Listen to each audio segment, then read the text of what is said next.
ხშირად შემოდის მსგავსი შეტყობინება. ექიმო გთხოვთ გადახედოთ გამოკვლევებს. ეს მკურნალობა სწორია?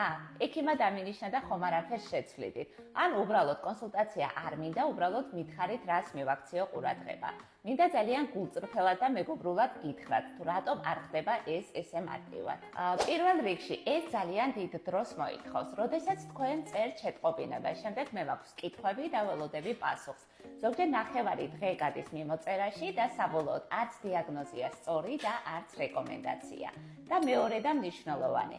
სხვა ექიმის დანიშნულებაში ჩარევა, მისი შეცვლა, შესწორება ან სხვა მედიკამენტის დანიშვნა.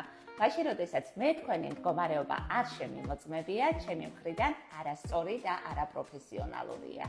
ერთი და იგივე სიმპტომების უკან შესაძლებელი არის სხვადასხვა მიზეზი და დიაგნოზი იდგეს. ამიტომ პირველი კონსულტაცია, ანამნეზის შეკრება, თქვენი ჩივილების გათვალისწინება, გასინჯვა და საჭიროების შემთხვევაში გამოკვლევის დანიშვნა სწორი დიაგნოზის და წარმატებული მკურნალობის აუცილებელი პირობაა. სასურველია კონსულტაცია ჩანიშნოთ მენსტრუალური ციკლის დამთავრებისთანავე და თუ გაქვთ ჩატარებული გამოკვლევები, იქონიოთ და. და ბოლოს, ნებისმიერი შეკითხვა, რომელიც არ ითვალისწინებს დიაგნოზის დასმას, დანიშნულების გაცემას ან მის შეცვლას, შეგიძლიათ მომწეროთ და აუცილებლად დაგეხმარებით.